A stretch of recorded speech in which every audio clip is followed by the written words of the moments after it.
I work in this site for many years. These varies are all life-sized like real soldiers. In 2025, scientists finally solved the Terracotta Army mystery. And it isn't good. What they discovered beneath the surface stunned the archaeological world and left even mainstream commentators like Jesse Waters asking, why is no one talking about this? For decades, the site in Shan was seen as a monument to ancient glory. But new findings have exposed a disturbing truth hidden in plain sight. Toxic elements, buried secrets, and an emperor's obsession with eternal control. This isn't just history. It's a warning. And once you hear what researchers uncovered, you'll never look at the terracotta warriors the same way again. The discovery that changed everything. In the spring of 1974, a group of farmers digging a well near Shirayan made a discovery that would shift the world's understanding of ancient China. At first, it looked like nothing more than broken pottery. But as officials investigated further, what emerged from the dusty earth was a scene unlike anything ever seen before. Rows upon rows of life-sized clay soldiers, all standing at attention, frozen in time for over 2,000 years. These figures weren't scattered fragments. They were warriors detailed down to the folds in their robes, the strands of their hair, and the intensity in their eyes. Some stood ready with crossbows. Others held swords or spears. All of them faced east as if still guarding the emperor they were created to protect. Qin Shi, the first emperor to unify China under one rule. As archaeologists dug deeper, the scale became almost unbelievable. There were not dozens or hundreds of these figures. There were thousands. Infantry, archers, chariots, cavalry, even generals. Each one unique. The sheer ambition of it suggested a ruler obsessed with control, power, and life beyond death. This wasn't just a tomb. It was a military empire replicated underground. Soon it became clear that this was just one part of a much larger complex. Beneath the hills surrounding the site, ground-penetrating radar revealed an enormous necropolis stretching over 38 square miles. Somewhere at the center of it all was the unopened tomb of the emperor himself.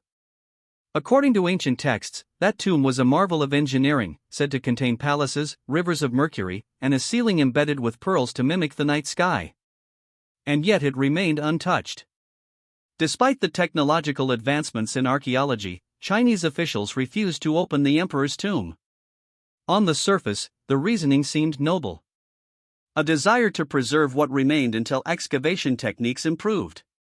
But as time passed, questions began to rise. What were they really waiting for? What were they afraid of uncovering? In the decades that followed the discovery, teams of researchers and scientists carefully excavated different pits surrounding the tomb. What they found wasn't just artistry. It was precision. The statues were built with standardized molds, suggesting some form of ancient mass production. Their weapons, though buried for centuries, were still sharp with little to no rust. The bronze blades had a strange sheen to them, as though they had been chemically protected. This caught the attention of metallurgists who found that many of the weapons had traces of chromium, a substance rarely seen in use before the 20th century. How had artisans over 2,000 years ago discovered a method to coat bronze weapons in chromium to resist corrosion?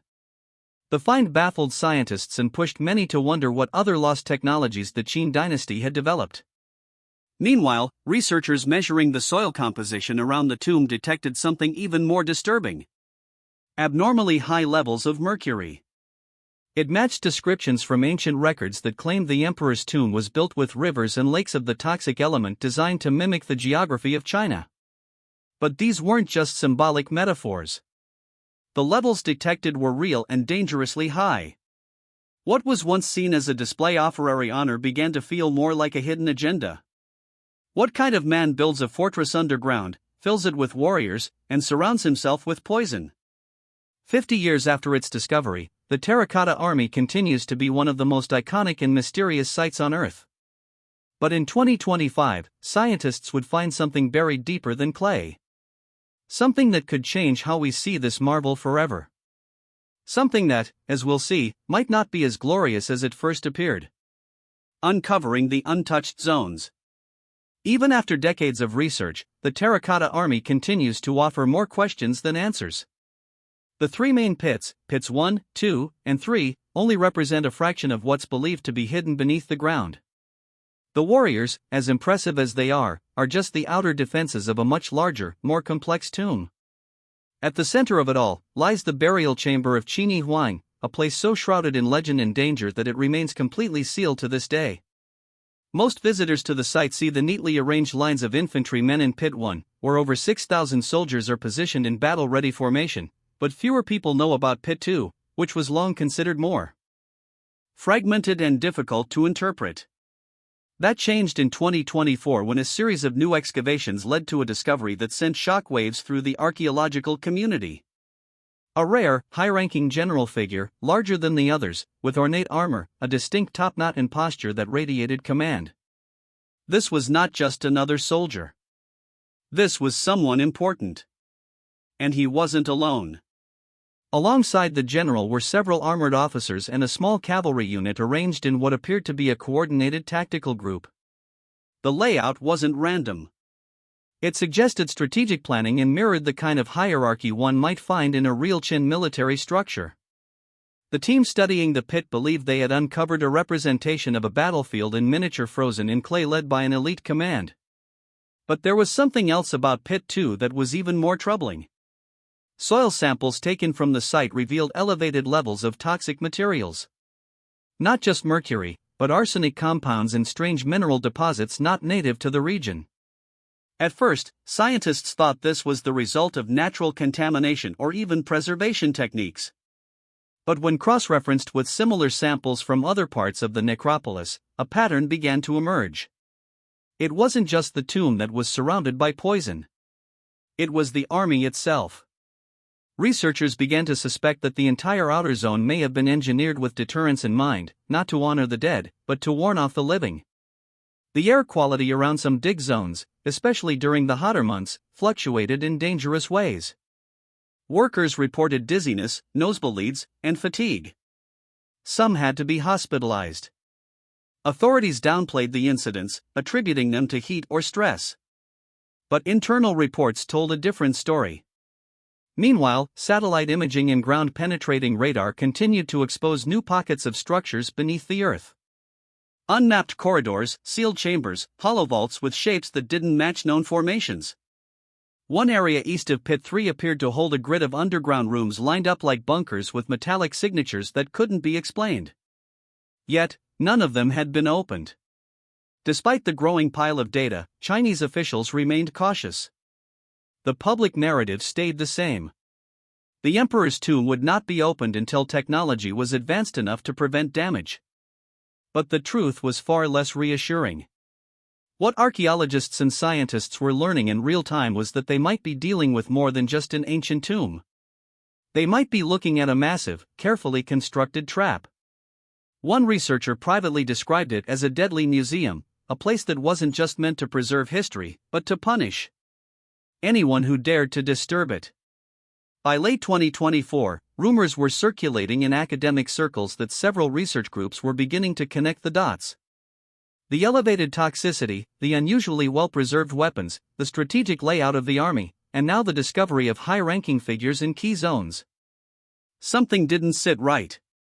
And with new excavations scheduled for early 2025, a breakthrough was just around the corner. One that would finally crack the case wide open. But as we'd soon learn, the answer wasn't what anyone hoped for, what the warriors were hiding.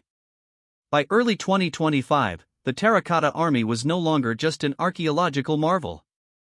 It had become a puzzle that modern science was racing to solve.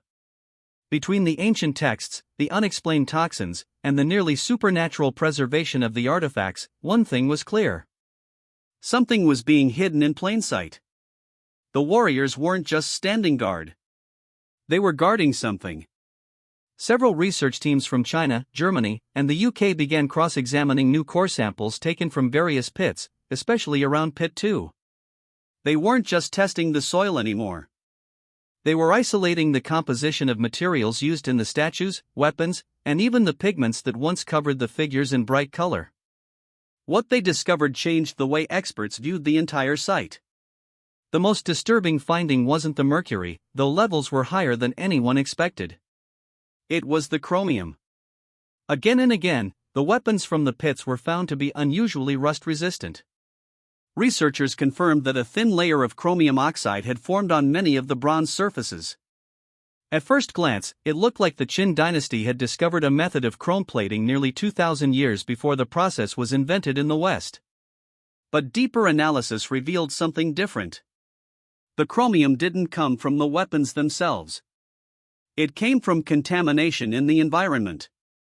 The soil around the warriors had interacted with underground water and other chemicals over centuries to create this accidental preservation. Which raised a bigger question. How did so many weapons in such a tightly packed area receive the exact same environmental treatment? It looked almost intentional. Further tests exposed something else. Buried deep beneath several of the figures were sealed ceramic canisters, never documented. Never disturbed until now. One of them, located under the foot of a broken archer, contained residue of what scientists believe to be an early form of arsenic trioxide mixed with cinnabar, a mercury-based mineral. These aren't burial offerings. These are chemical compounds. The theory started forming. The Terracotta Army wasn't just a ceremonial display. It was a mass-scale chemical deterrence system. The weapons weren't just there to protect the emperor in the afterlife. The soil, the layout, the toxins. They were designed to preserve, protect, and most of all, repel. There was one internal report leaked, but never publicly confirmed, that proposed an unsettling possibility. The Terracotta Army may have been an early form of chemical trap rigged by engineers of the Qin dynasty to make sure the emperor's resting place was never disturbed. Not by robbers, not by enemies, not even by future dynasties. Over time, the poison seeped into the soil, and the preservation of the warriors was just a byproduct of the death zone they were buried in. In a way, it worked. But there was one more piece of the puzzle that pushed this theory toward certainty. Using ground-penetrating radar, one team detected an underground shaft stretching east of Pit 2. It was lined with what appeared to be ventilation ducts, or at least their ancient equivalent. Why would an underground tomb need airflow? The most likely answer is chilling. To allow chemical vapors to disperse evenly. To turn the entire burial site into a self-contained toxic zone. Suddenly, all the secrecy made sense. The hesitation to excavate the main tomb. The carefully controlled access to new pits. The silence from authorities every time a new health scare emerged. This wasn't about preservation. It was about safety. The Terracotta Army was no longer just a monument to one man's ego. It was now something far more unsettling, a symbol of obsession, a warning to the living, a message encoded in clay and poison. And as the data piled up, scientists knew they were on the edge of a reveal the world wasn't ready to hear. A shocking discovery. In March 2025, a sealed report from a joint Chinese-European research team was quietly circulated through academic channels. It wasn't meant for public release, at least not yet. But as always, someone talked, and within days, the headlines began to leak across obscure science forums and archaeological dig blogs. The words were blunt, unsettling, and repeated with increasing urgency. Scientists solved the Terracotta Army mystery in 2025, and it isn't good. The full report, later confirmed by multiple sources, revealed something far more disturbing than speculation or legend. According to the team's findings, the Terracotta Army wasn't just an honor guard. It was part of a deliberately designed chemical defense system engineered by order of Emperor Qin Shi Huang himself. The goal? To create a zone so toxic, so unforgiving that no one, not looters, not rivals, not even future archaeologists, could safely enter his tomb. The presence of mercury had been known for years, but the levels measured in early 2025 were staggering. In multiple test sites, mercury concentrations were hundreds of times higher than the global average. Worse, it wasn't limited to just the soil. The vapors were active. Traces were found in the ventilation shafts, in hollow chambers, even in some of the recovered terracotta figures themselves. The air, in short, was poisoned, and it had been for over 2,000 years. But mercury was only part of the equation. In the same report, scientists detailed the discovery of a chemical cocktail never before documented in ancient contexts. Arsenic compounds, trace levels of lead, and mineral stabilizers formed what researchers described as a long-term containment matrix. The more they studied it, the clearer the picture became. This wasn't a fluke of nature. It was a formula, and it was buried with purpose. This is shocking. One of the lead analysts wrote, "We came in expecting symbolism, ritual, maybe even superstition, but what we're looking at is intentional chemical engineering, a burial site weaponized against time itself." The implications were chilling. The soldiers weren't just there to protect the emperor in the spiritual sense. They were sentinels standing guard in a battlefield of toxins. The layout of the pits, the sealed chambers, the underground airflow systems, all of it served one grim function: to deter anyone from getting too close. Emperor Qin wanted to rule in death as he had in life, and he built a system to make sure of it. The reveal sent a ripple through the archaeological world. Some accused the team of overreach, of pushing modern fears onto ancient practices. But the data was too consistent, the findings too specific. Even Chinese authorities, usually swift to shut down speculation, didn't deny the report. They simply refused to comment. Suddenly, all the hesitation to open the tomb made sense. For decades, the excuse had been preservation. That disturbing the tomb might destroy fragile artifacts.